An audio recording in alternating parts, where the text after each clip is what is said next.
Ah, bom dia.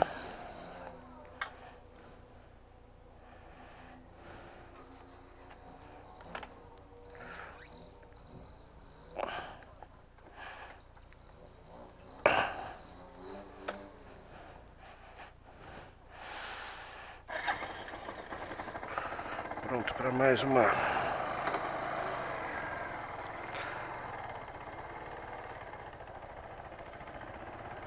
etapa de trabalho. Bom dia, meu amor. Amo você. Até mais tarde. Mais uma linda manhã. Ontem, todas as promessas de chuva, ao menos o caminho que eu estava, não choveu. E uma noite até bem gostosa. Eu fui lá na casa do meu amigo levar as alianças para ele aumentar para nós.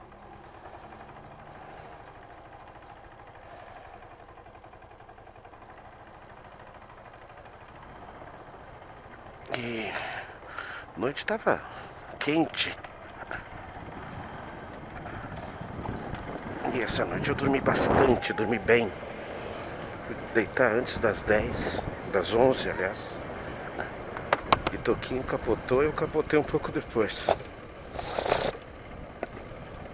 E fui embora até 20 para 7 de hoje. Então tô me sentindo bem descansado, bem atualizado. Atualizei minha carga de sono.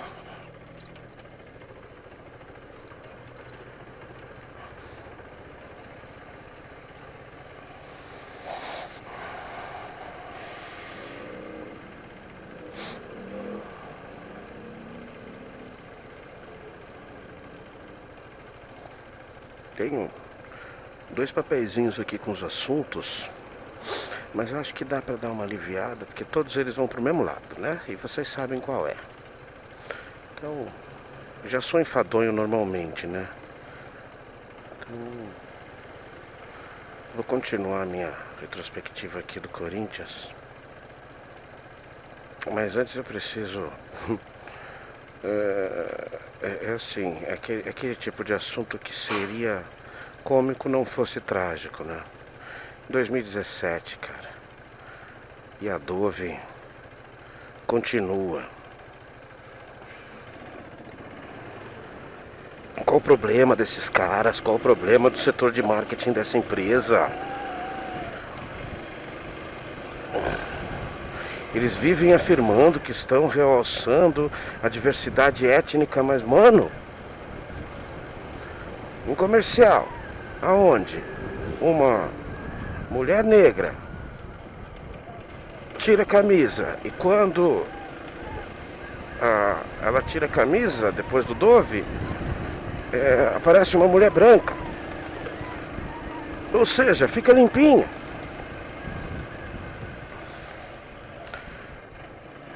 Em 2011 teve uma coisa parecida com essa.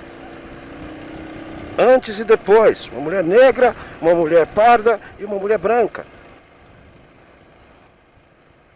Em 2015 teve um protetor solar da Dove que serve tanto para peles normais quanto para peles negras. Peles normais, puta que pariu! E aí, um colunista lá, um blogueiro do UOL, tá falando sobre isso. Tipo assim, caramba, eles têm que... Não se trata mais de repensar os conceitos deles, de se enganarem. Se trata de que a visão dos executivos de marketing dessa empresa é uma merda. É uma merda. Ou eles são racistas ou eles não entendem nada do que não é ser racista. Ah, não, essa última não é racista, não. Essa aparece não sei o quê. Cara, desculpa, com um histórico desses, você ainda vai fazer mais. E você ainda vai defender. Porra, velho.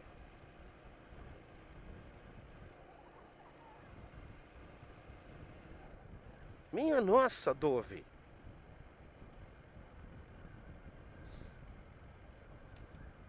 Que coisa terrível.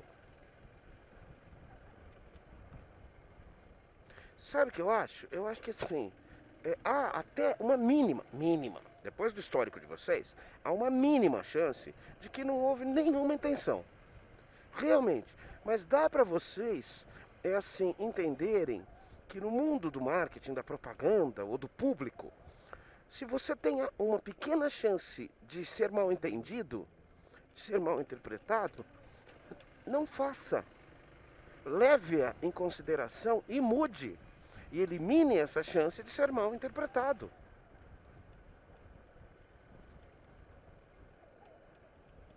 Porra, mano. Porra.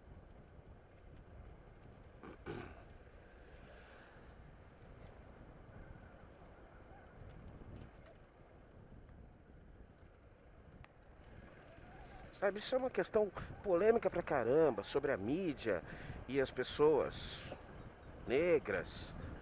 E, enfim, nossa, pra se desculpar, a Dove ainda colocou que não queria ofender as pessoas de cor. Porra, mano. É ruim mesmo. É ruim, é ruim. O bagulho é muito ruim. Não tem. O pessoal ali tem um probleminha. Como diz o Cauê, um probleminha.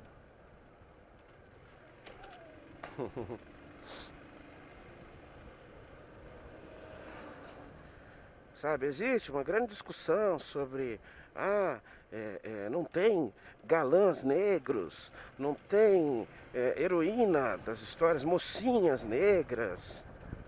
Na verdade, as mocinhas começaram a aparecer antes. Eu me lembro de uma novela, não me lembro qual era. O ator era o Paulo César Grande. E a atriz eu não me lembro o nome, uma negra lindíssima. Uma mulher linda. E eles tiveram uma filha, ao que parece. E a menina puxou o pai, né? Veio branquinha. E a moça estava sempre passeando com a criança e ouvindo: você é a babá? Você é a empregada? É um tema excelente, excelente. É por isso que eu falo, às vezes eles acertam, às vezes a temática tá boa. É isso aí. E o debate levantado era esse, porque o cara também começou a ter um pouco de vergonha e tal. Você entendeu?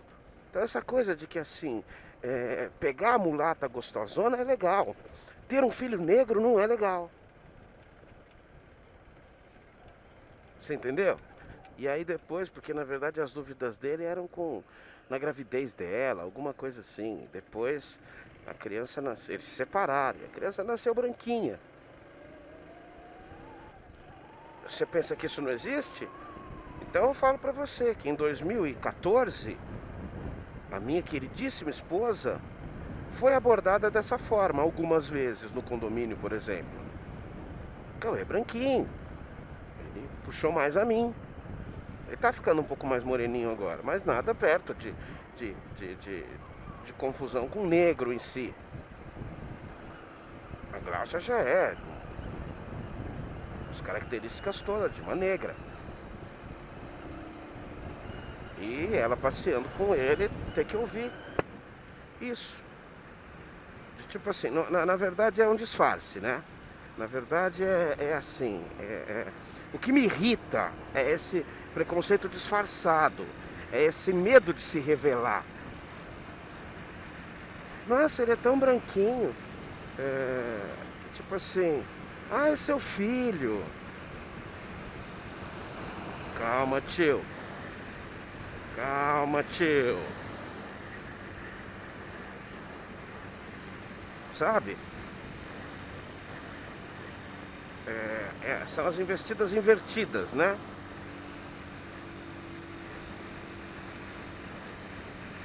Que é ridículo, né? Mas enfim, foi uma ótima levantada de bola. Uma ótima levantada de bola. Ainda mais nesse país. Nesse país, cara. Você entendeu? Pô, a gente foi feito de um monte de etnia. De um monte. Mas enfim. E aí essa, de que na novela e tal. Cara, me desculpa falar dessa forma.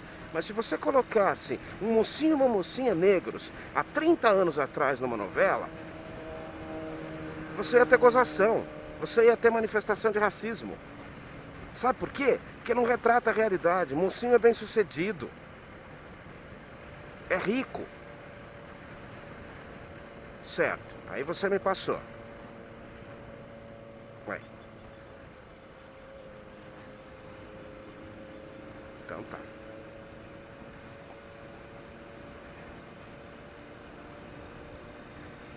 Do velho caso, te passa na linha normal e é uma merda no corredor. Mas tudo bem, não tá tão merda assim, então vou ficar quietinho.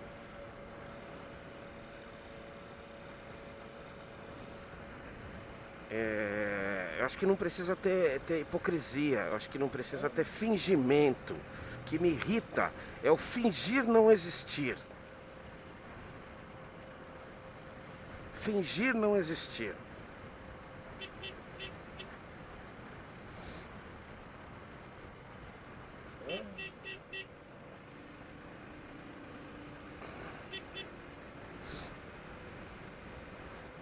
E nisso o brasileiro é ótimo, é ótimo.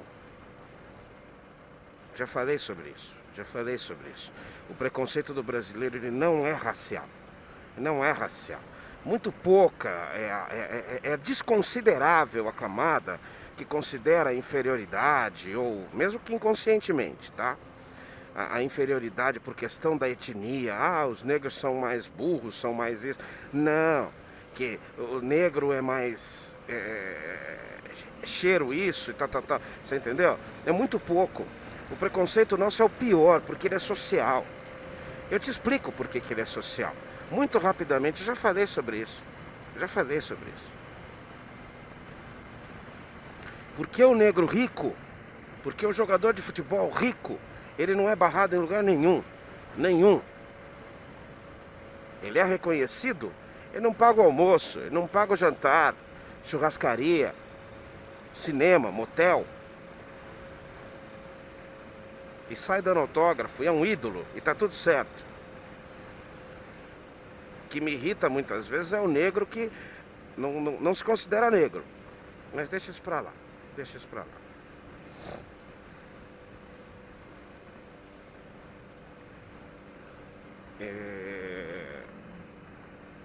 Nós, quando libertamos os escravos no papel, nós os jogamos na marginalidade, porque nós não demos nenhuma condição para ele fazer alguma coisa, para ele se recuperar, para ele ir à frente, para ele tentar uma questão melhor.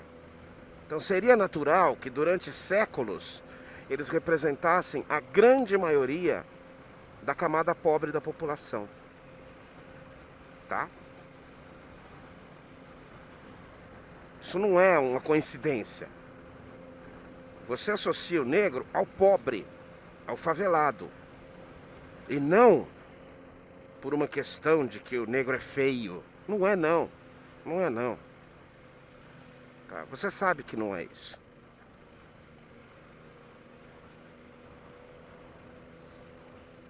Para aparecer um Will Smith, um Denzel Washington, um Fishburne, um Forest Whitaker, precisou muita coisa acontecer lá antes de nós. Eu sempre falo, tá acontecendo e vai acontecer aqui. Só que demora um pouco mais. Porque nós estamos atrás. Nós ainda não entendemos e vamos entender. Vamos. Acaba entendendo. Mas enfim. É isso. Tudo começou com a Dove.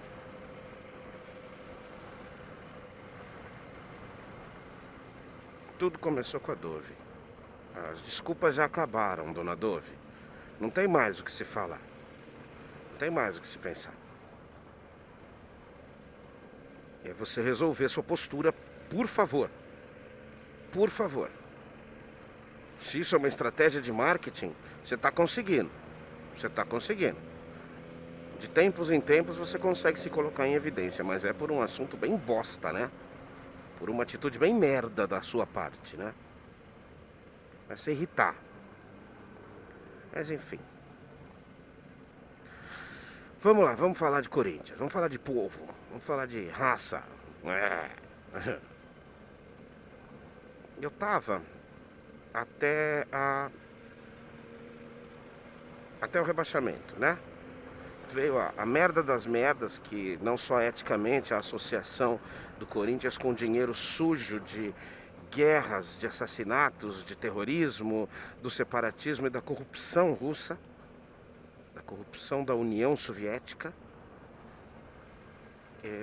Tudo muito mal feito, mal administrado, e com o aperto do cerco da Polícia Federal em relação àquilo, à origem, aos conceitos e à documentação daquele suposto fundo de investimentos, eles começaram a se afastar e acabou não dando certo, as associações aqui e tudo mais, eles foram se desfazendo dos investimentos que fizeram.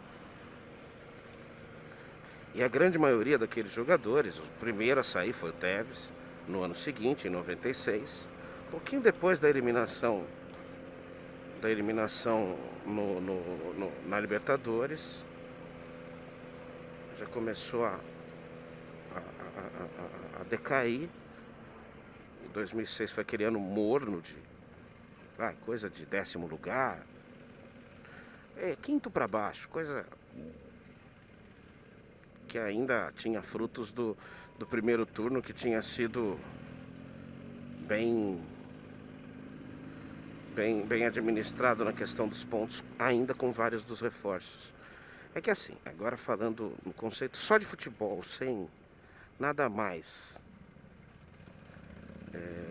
o Tevez era diferente, ele ainda é, mas ele era, aos 20 anos, ele era um jogador diferente, ele era realmente assim, o time jogava diferente com ele. Ele apanhava, mas apanhava, coisa assim, que o seu Neymar devia entender o que é realmente apanhar, o que é realmente... E isso não era bom, não estou valorizando ele por isso, uma pena. Só que ele limpava a perna, levantava e continuava jogando. A resposta dele à violência que ele sofria era futebol. Ele levantava, pegava a bola, olhava para o cara, dava um drible em cima do cara. Não era nenhum craque. A grande qualidade que eu via no Tevez, aquele menino, além de ser um menino de 20 anos de idade, isso era realmente diferente. Uma postura daquelas para alguém tão jovem. Mas era assim, a atitude dele dentro de campo. Ele não era aquele cara que ele dava um chapéu no cara e tal. Não, ele põe uma bola na frente, mano, e tipo assim, sai fora. Ele não é um cara alto, é um cara forte, mas ele não tem 1,70 m de altura. Ele é baixinho, é troncudo, estilo do Maradona, assim. Estilo físico, né? Aí a comparação de Tevez com Maradona, eu vou arrebentar pessoas, vou causar infartos em quem ouvir. Mas a atitude dele era isso, era aquela coisa de não desistir. Tinha tudo a ver com o Corinthians. Não desistir. Ele fez vários gols de ir lá apertar o zagueiro, apertar o goleiro, de acreditar na bola. Uma corrida a mais, ele chegava um pouquinho antes e levava a bola e fazia o gol. Além de ótimos passes para o gol também. Então era realmente um jogador bem diferente. E o Corinthians, assim, quando ele não jogava, por uma questão de cartão, por uma questão de contusão, que era raro, ele muito pouco se contundia, também tinha essa. O Corinthians era um time medíocre, mediano. Mas quando ele jogava, era tudo diferente. O jogo podia ser 1-0, o gol dele, ou o passe dele.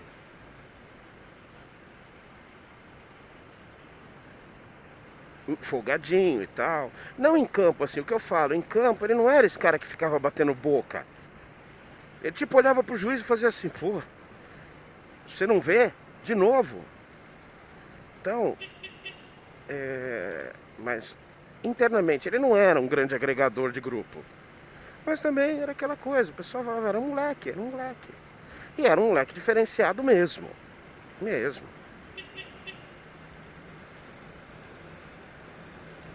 Enfim.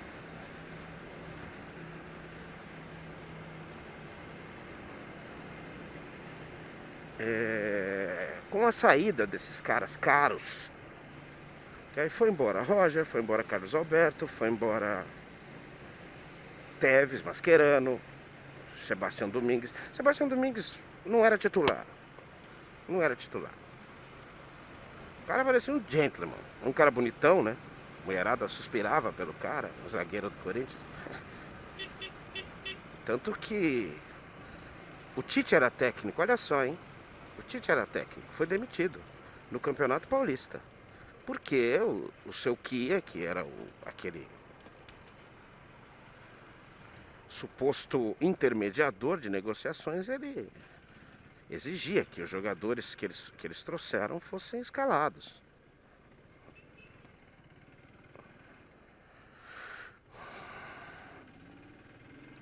E o Tite não é assim, né? Ele sempre teve caráter, né? Então saiu. Quem assumiu foi o Márcio Bittencourt. Márcio Bittencourt, um volante que batia até na sombra da mãe, campeão brasileiro de 90, que continuou no Corinthians, nas categorias de base, como auxiliar técnico e tudo mais. Assumiu o Corinthians estava voando, um cara que falava a língua dos jogadores, né? Então deu muito certo. Só que ainda tinha que gastar um dinheiro, né, cara? E aí foi que trouxeram o Passarella. Não, na verdade trouxeram o Passarella primeiro. O Tite saiu, trouxeram o Daniel Passarella. Não tinha carisma nenhum. Os jogadores odiavam ele. O Roger, mau caráter, falou que perdeu pênalti na Copa do Brasil para que ele fosse demitido. Eles perderam de 5-1 do São Paulo para que ele fosse demitido. Enfim.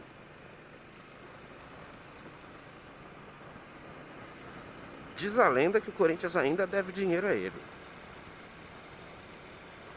Eu não duvido, não. E depois que o Passarella saiu finalmente, aí ficou interinamente o Márcio Bittencourt, o time começou a voar. Começou assim, não perdia nada, jogando bonito e tudo. Só que precisava ainda gastar dinheiro, ainda precisava lavar um pouquinho mais. Trouxeram o renomado técnico Antônio Lopes. Eu não confio nesse cara nem pra... Ele já tinha sido campeão brasileiro pelo Vasco, já tinha sido campeão da Libertadores, tudo. Era um cara de nome, era um cara de consideração no cenário nacional naquela época. E foi o técnico campeão paulista, o campeão brasileiro. Acabou sendo ele.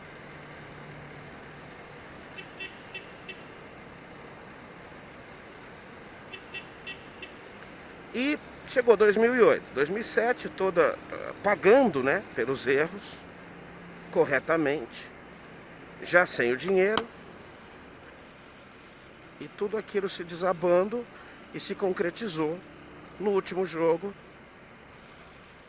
Só para continuar uma explicação sobre o mau caráter do Fernandão, o Goiás tinha que fazer pelo menos um ponto. E estava jogando em Porto Alegre para o Corinthians já ser rebaixado, mesmo que o Corinthians fizesse um ponto. Tanto que terminaram com o mesmo número de pontos, só que os saldos de gols e tudo mais era maior do Goiás. Pra ver, em Goiás, há 10 anos não sai da segunda divisão, time horroroso. Enfim. E o Fernandão gritava dentro de campo pro Inter parar de jogar. Tipo, tentava atacar, ele jogava a bola pra fora e tal. Enfim, eu não vou... ele tinha o direito de não gostar do Corinthians. Cara, isso era problema dele. Eu consigo entender esse tipo de coisa. Não vou abrir mão, porque eu acho que eu tô sendo coerente na minha avaliação. Podia ser um ótimo pai de família, um filho, irmão, amigo, tudo certo. Eu não duvido disso, muito pelo contrário. E lamento a dor que essas pessoas sentiram. Jamais vou. E não vou comemorar, tá? Nunca comemorei. Lamentei, sim, sempre lamentei.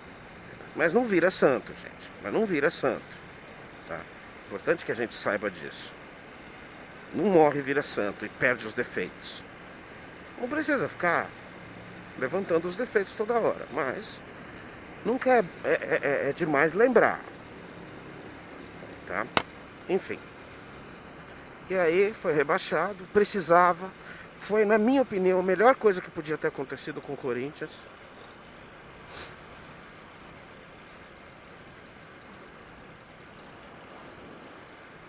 E chegou 2008 com um novo presidente, jovem André Sanches, comandando uma reviravolta. Reformulou completamente o setor de futebol.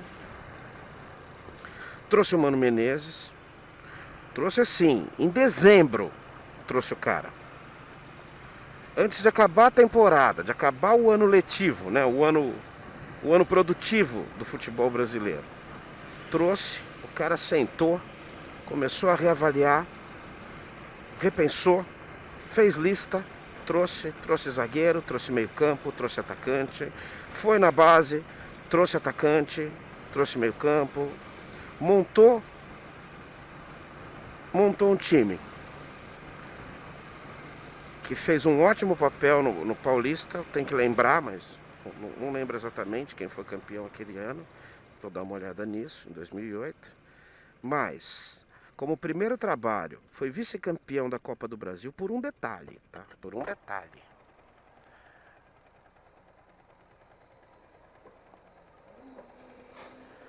Ganhou de 3-1 do Sport aqui e perdeu de 2-0 lá. Mas dava pra ver que o trabalho era bem feito. E no Campeonato Brasileiro da Série B, esquece. Ficou invicto coisa de 40 jogos. Foi perder um jogo contra o Bahia no Pacaembu de 1-0. Perdeu um jogo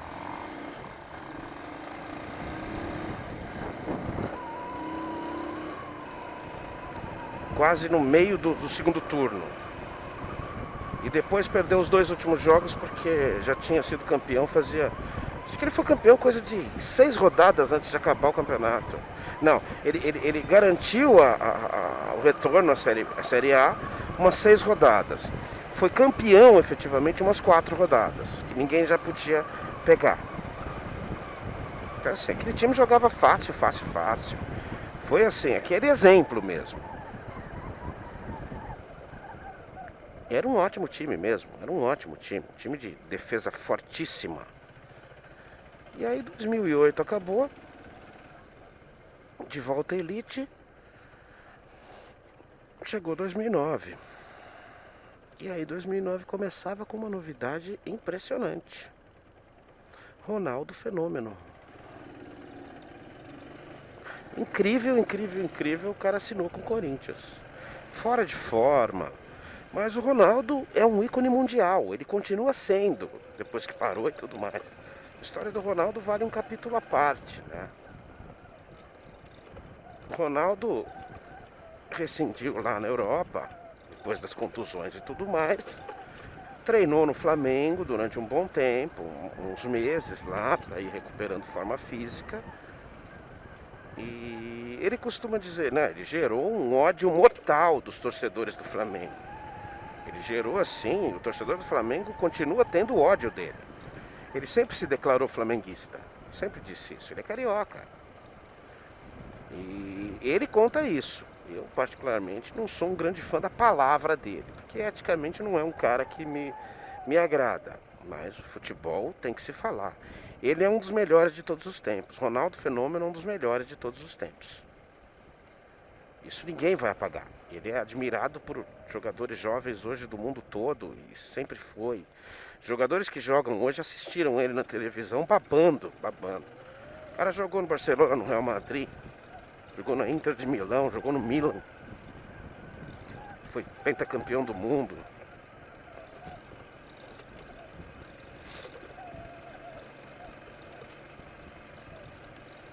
Ronaldo estava na seleção de 94.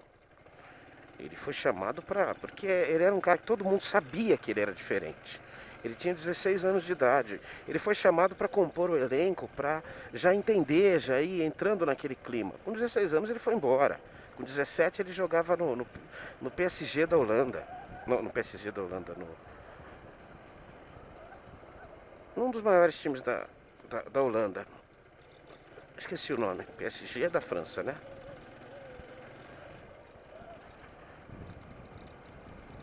E... Enfim, criou realmente uma inimizade, um ódio tremendo do torcedor flamenguista. E alguns meses antes tinha tido aquele escândalo de que ele saiu com os travestis, né? Enfim, eu acho que é problema dele agora. No ramo do futebol, isso é uma coisa realmente perigosa. A coisa é tão mal explicada que uns 2 anos depois, o travesti envolvido, que filmou e tudo mais, morreu.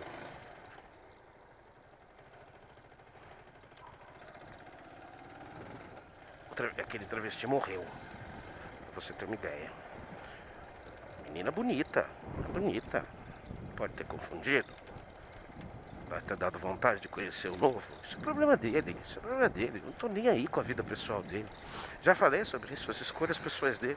Essa não tem nada a ver, mas várias outras escolhas são ridículas. E aí é com ele, né? Agora, projetou o Corinthians. O Corinthians começou a vender camisa na China.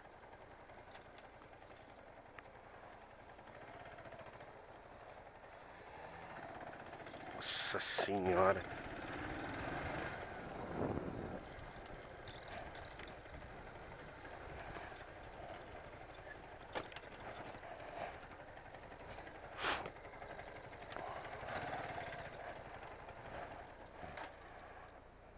Babacão.